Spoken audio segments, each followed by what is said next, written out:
Hello friends, maths by genius में आपका स्वागत है और हमारा आज का टॉपिक रहेगा मीन, मीडियन और मॉड, यानी माध्य, माध्यक और बहुलक। ये तीनों ही टॉपिक क्लास 7 से शुरू हो जाते हैं, 8th, 9th, 10th और इवन लगभग हर एक कंपटीशन एग्जाम में 1-2 क्वेश्चन लगभग आता ही आता है। तो चलिए सीखते हैं हम इन तीनों को ही निकालना मात्र एक ही क्वेश्चन से। तो देखिए फ्रेंड्स, हमारा पहला क्वेश्चन क्या है। The run scored in a cricket match by 11 players as following, यानी कि एक क्रिकेट मैच में खिलाड़ियों द्वारा बनाए गए रन इस प्रकार है। फाइंड द मीन यानी माध्य, मीडियन यानी माध्यक एंड मॉड यानी बहुलक। तो ये तीनों ही निकालने हैं एक ही क्वेश्चन में। तो सबसे पहले देखिए हम क्या निकालते हैं। सबसे पहले निकालना सीखते हैं मीन। किसी ने 8 रन बनाए, किसी ने 16 बनाए, किसी ने 121 बनाया और इस तरीके से लास्ट वाले प्लेयर ने 16 रन बनाए। तो देखिए फ्रेंड्स, मीन निकालने के लिए क्या होता है formula, sum of all observations, यानी ये जितने भी हैं सबको जोड़ लेंगे और अपान में टोटल नंबर ऑफ ऑब्जर्वेशंस, यानी ये संख्या में कितने हैं। तो ये टोटल गिनने पे 11 प्लेयर्स हैं। तो इस तरीके से अपान में तो आपको पता है कितना हो गया 11, और ऊपर क्या है, सबको जोड़ के लिखना है। तो सबको जोड़ो, क्या क्या जोड़ना है, 8 + 16, 11 + 16। तो बस सबको जोड़ लीजिए। कैसे जोड़ोगे, सबसे पहले यूनिट डिजिट वाले जोड़ते चले आओ। 6 और 1 7 और 9 16 और 6 22, 1 23 और 1 24, 25 26 27 और 6 33 और 8 43 का 1। अब 4 कैरी वाले हो गए। इसके बाद 5 6 7 8 7 15 और 10 25 5 30 और 12 42 43 43। तो हो गया 431। और अपान वाला 11 आप ऐसे ही लिख देंगे। तो 11 से डिवाइड करोगे, क्या आएगा बताओ। यहाँ देख लो आप कैसे डिवाइड करेंगे। इस तरीके से 3 बार जाएगा, 10 बच गया, 1 हो गया, 9 2 बच गया, पॉइंट लगाओगे 0 लगेगा 1 बार। तो इस तरीके से 39.1। तो इस तरीके से आपका आंसर 39.1 हो जाएगा। अब चलिए देखते हैं, इसी क्वेश्चन का एक पार्ट तो हमने कर लिया है। अब दूसरा पार्ट, मीडियन या माध्यक कैसे निकालते हैं वो देखते हैं। तो देखिए मीडियन कैसे निकालते हैं। मीडियन के लिए सबसे पहले क्या करते हैं कि ये जो डाटा दिया है इसको हम लिखते हैं असेंडिंग ऑर्डर में। राइट इन असेंडिंग ऑर्डर, यानी बढ़ते हुए क्रम में। तो जैसे इसको बढ़ते हुए क्रम में लिखोगे, सबसे पहले जिसने सबसे कम रन बनाए वो लिखो, 1 हो गया। उसके बाद क्या आएगा, 8 आएगा, फिर 9 आएगा, 11 16 और 16 देखो 1 2 और 3 बार है, तो 16 3 बार लिखो। 51, फिर 81 101 एंड 121। तो जब आप इसको असेंडिंग ऑर्डर में लिख लेंगे तो अब निकालते हैं मीडियन या माध्यक। वैसे बिल्कुल आसान है। 1 2 3 4 5 6 7 8 9 10 11 है। तो 11 हो, जब भी विषम हो तो विषम में क्या करोगे कि आधे इधर से आप छोड़ दो, यानी 5 इधर से छोड़ दो और 5 इधर से छोड़ दो, जो बच गया वही मीडियन। तो जब भी विषम हो तो क्या लिखोगे, n+1/2 वां पद। और n+1 का मतलब क्या हो गया, 11 + 1 यानी 12 6वां पद। और 6 नंबर पे कौन सा होगा, 1 2 3 4 5 और 6 नंबर पे हो गया हमारा 16। विषम के लिए आधे इधर से छोड़ देंगे, आधे इधर से छोड़ देंगे, जो बीच में बचेगा वो मीडियन हो गया। और अगर सम होते तो फिर बीच में 2 बचेंगे टर्म। अगर यही क्वेश्चन कैसे होता देख लीजिए। तो देखिए, अगर मीडियन हमें इस तरीके से निकालना हो, डाटा बदल जाए और सम हो जाए नंबर्स, जैसे ये 1 2 3 4 5 6 7 और 8, तो 8 तो हो गया सम, यानी इवन नंबर्स हैं। तो माध्यक कैसे निकालोगे, क्या करेंगे कि जब सम होंगे तो आधे इधर से छोड़ देना है 3 और 3 इधर से छोड़ देना है, और जो बच गए हैं दोनों, तो अब बीच में 2 बच जाएंगे, तो उन दोनों को जोड़ के अपान 2 कर देना है। तो दोनों को जोड़ो, क्या आएगा 27 अपान 2 करोगे तो 13.5। तो इस तरीके से आपको पता चला, अगर इवन नंबर्स होंगे तो बीच में 2 बचेंगे, जोड़ के आधा कर देंगे, और अगर ऑड नंबर्स होंगे तो बीच में 1 ही बचेगा और वही डायरेक्ट मीडियन हो जाएगा। तो इवन और ऑड दोनों तरीके के डाटा का मीडियन आप इस तरीके से निकाल लेंगे। अब चलिए चलते हैं मॉड की तरफ।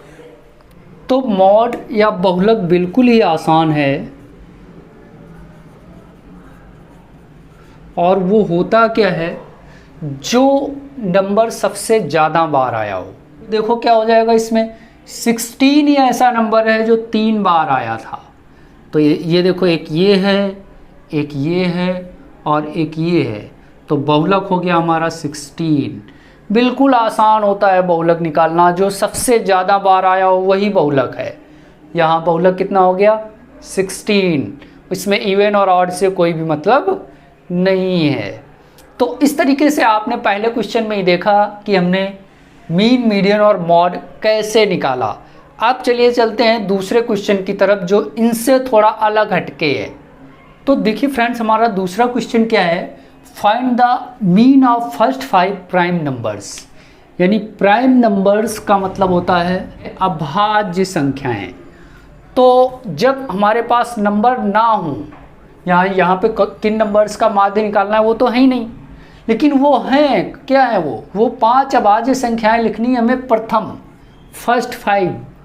तो 5 अभाज्य संख्याएं बताओ क्या होती हैं। तो 5 अभाज्य संख्याएं होती हैं हमारे पास, 2 से शुरू होती है, 2, 3, 4 नहीं होता है, 5, 7 और 11 अभाज्य संख्याएं वो होती हैं जिनमें किसी भी अदर संख्या का भाग ना जाए। तो 5 अभाज्य संख्याएं लिखनी थी हमें, 5 लिख ली। अब हमें निकालना क्या था, माध्य या मीन। तो कैसे निकालोगे, सबको जोड़ दो, तो 2 + 3 + 5 + 7 + 11, और डिवाइड में क्या लगाओगे, जितनी संख्याएं हैं, तो कितनी संख्याएं 5। तो क्या आ जाएगा आंसर बोलो, 5 का डिवाइड देना है, सबको जोड़ो, 3 2 5 5 10 7 17 और 11 28, और 5 से डिवाइड दे दोगे 28 में, तो ये आ जाएगा 5 6 5.6। That's answer. अब चलिए चलते हैं अगले क्वेश्चन की तरफ, जो इससे भी थोड़ा अलग हटके है। तो देखिए फ्रेंड्स, कई बार होता क्या है कि हमें क्वेश्चन में मीन तो दिया होता है, लेकिन एक वेरिएबल लगा देते हैं, x y p, उनका मान निकालने को बोल देते हैं। तो वो क्वेश्चन कैसे करते हैं, चलिए देख लेते हैं। क्वेश्चन क्या है, the mean of 8 11 6 14 and x and 13 is 66। तो मीन कितना दे रखा है 66। Then find the value of x, यानी इन संख्याओं का माध्य कितना है 66 है, तो x का मान हमें ज्ञात करना है। तो क्या होता है, माध्य बराबर होता है, सबको जोड़ो, 8 11 + 6 + 14 + x + 13। 66 नहीं लिखना है क्योंकि वो तो माध्य है, और अपान में टोटल संख्याएं बताओ, 1 2 3 4 5 6 6, और देखो माध्य की जगह पे क्या लिख दोगे 66, माध्य है ना 66, इसे लिखो। तो माध्य की जगह पे 66 इक्वल टू, इन सबको जोड़ो, 11 और 8 19 और 6 25 और 14 39 39 और 13 52, और प्लस x ऐसे ही लिख देंगे क्योंकि x को तो जोड़ नहीं दोगे, तो प्लस x अपान 6। अब क्या करना है, इस जब भी ऐसे कहीं पे हो तो इसके अपान में 1 लगा के, और बीच में जब इक्वल हो तो क्रॉस मल्टीप्लाई, इसका इधर और इसका इधर। तो 6 का इधर मल्टीप्लाई करोगे तो 6 6 जा 36, 6 6 जा 36, और ये इक्वल टू 52 प्लस x, क्योंकि अब ये अपान वाला 6 तो हट गया है। अब क्या करोगे कि x की वैल्यू निकालनी है, तो इसको इधर लिख लो और इसको उधर, तो x + 52 इक्वल टू 396। अब x की वैल्यू निकालनी है तो 52 उधर चला जाएगा, तो क्या आ जाएगा बताओ, x इक्वल टू आ जाएगा 396 माइनस 52, माइनस कर दो 344। तो इस तरीके से x की जगह पे 344 लिखा होना चाहिए। अब चलिए इसी तरीके से, जैसे ये मीन का एक क्वेश्चन था जिसमें x की वैल्यू निकालनी थी, अगर मीडियन का क्वेश्चन आ जाए उसमें x की वैल्यू निकालनी हो तो कैसे करोगे वो देख लेते हैं। तो देखिए फ्रेंड्स, हमारा अगला क्वेश्चन क्या है, the following observations are arrange in ascending order and the median of data is 25, then find the value of x। यानी ये जो संख्याएं हैं वो आरोही क्रम में दी गई हैं और इनका माध्यक 25 है, तो x का मान हमें ज्ञात करना है। तो जब भी माध्यक या मीडियन पूछा जाएगा तो संख्याएं हमेशा जो भी x वाली दी होंगी वो बढ़ते हुए क्रम में या घटते हुए क्रम में ही दी होंगी, यानी क्रम से ही दी होंगी, बिना क्रम के नहीं दे सकते। क्योंकि हम x के साथ वाली वैल्यूज़ को क्रम से नहीं लगा सकते, क्योंकि जब तक x का मान नहीं पता होगा तब तक कैसे क्रम से लगा पाएंगे। अच्छा, तो अब चलिए इसको कर लेते हैं, कैसे सॉल्व करना है। तो माध्यक इक्वल टू बताया था आपको कि टोटल संख्याएं गिनो कितनी हैं, 1 2 3, और ये दोनों मिलकर एक ही है क्योंकि इनके बीच में देखो कॉमा नहीं लगा है, कॉमा से चेक कर लेंगे। 1 2 3 4 5 6 7, तो 7 संख्याएं हुई। तो आपको माध्यक इक्वल टू क्या होता है कि आधी संख्याएं इधर से छोड़ दो और आधी इधर से छोड़ दो, और जो बीच में एक बची है तो वही माध्यक हो गया, और अगर 2 बचती तो दोनों को जोड़ के अपान 2 कर देते, तो माध्यक कितना हो गया x प्लस 7। तो 3 इधर से छोड़ दी, 3 इधर से छोड़ दी और माध्यक आ गया x प्लस 7। लेकिन माध्यक हमें दिया कितना है, 25, तो 25 इक्वल टू x प्लस 7, इसे पलट के लिख लो, तो x प्लस 7 इक्वल टू हो जाएगा 25, या x की वैल्यू निकालोगे तो ये माइनस हो जाएगा उधर जाके, तो 25 माइनस 7, तो 25 में से 7 गया तो x इक्वल टू आ जाएगा 18, दैट्स आंसर। अब कई बार होता क्या है कि आपसे ये पूछ लेता कि अब ये ऑब्जर्वेशंस भी बताओ क्या है, तो x पहला 17 है, दूसरा क्या है x यानी 18 है, अगला क्या है 24 है, फिर अगला क्या है x प्लस 7 यानी 25 हो जाएगा, फिर लास्ट के ये तीनों ऐसे ही लिख देंगे। तो ये संख्याएं होंगी। अब चलिए चलते हैं, एक मॉड का भी ऐसा क्वेश्चन कर लेते हैं जो बिल्कुल अलग है, अभी तक जितने भी क्वेश्चन बताए उन सबसे अलग।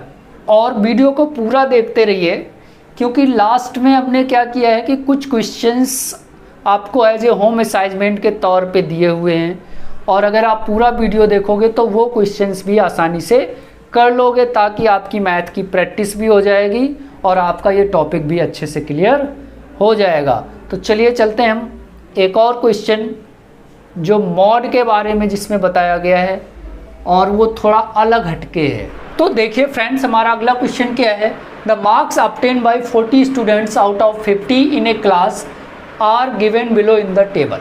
यानी किसी क्लास में 40 छात्र हैं, टोटल कितने स्टूडेंट हैं 40, और उनके 50 में से कोई सब्जेक्ट है, मान लो उसका ओवरऑल 50 है, मैक्सिमम मार्क्स फुल मार्क्स 50 है, 50 में से उन्होंने कितने कितने अंक प्राप्त किए हैं वो इस टेबल में दिए गए हैं, और हमें क्या करना है, find the mod of the above data, यानी इस डाटा को देख के मॉड निकालना है। तो देखो बिल्कुल बहुत ही आसान क्वेश्चन है, क्या है, मार्क्स दिए गए हैं ये, और ये नंबर ऑफ़ स्टूडेंट, यानी देखिए इसका मतलब है 7 बच्चे ऐसे हैं जिनके 42 मार्क्स आए हैं, 10 बच्चे हैं जिनके 36 मार्क्स आए हैं, 13 बच्चे हैं जिनके 30 हैं, और 8 बच्चे हैं जिनके कितने हैं 45, और 2 बच्चे हैं जिनके 50 हैं।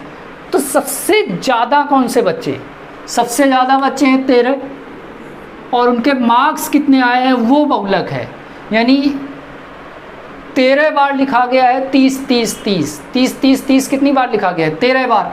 तो सबसे ज़्यादा बार कौन सी संख्या है, सबसे ज़्यादा बार हो गई 30, तो बहुलक क्या आ गया हमारे पास 30। तो इस तरीके से सारणी वाले क्वेश्चंस का हम बहुलक कैसे निकालते हैं ये आपने यहाँ पर सीखा। और अगर इन्हीं सारणी वाले क्वेश्चंस का मीन और मीडियन निकालना हो, यानी माध्य और माध्यक निकालना हो, तो उसको सीखने के लिए हमने पहले से ही वीडियो बना रखी है, उनका लिंक डिस्क्रिप्शन में भी दे रखा है और वीडियो के लास्ट में भी दे रखा है। तो वहाँ जाके आप देख सकते हो कि सारणी वाले क्वेश्चंस का मीन और मीडियन कैसे निकालते हैं। अब देखिए फ्रेंड्स, हमारी पिछली वीडियो के तरीके से इस वीडियो में भी कुछ ऐसे क्वेश्चन रहेंगे जो आपको होम असाइनमेंट के तौर पे करने हैं। तो ये रहे कुछ क्वेश्चन आपकी स्क्रीन पे, इनका आप स्क्रीनशॉट ले लीजिए और इन्हें खुद करके ट्राई कीजिए और उनके आंसर को हमें कमेंट करके बताइए, ताकि हमें भी पता चले कि आप हमारे साथ कितनी मैथ सीख रहे हो। तो फ्रेंड्स, अब मुझे उम्मीद है कि आपको मेरा ये वीडियो पसंद आया होगा।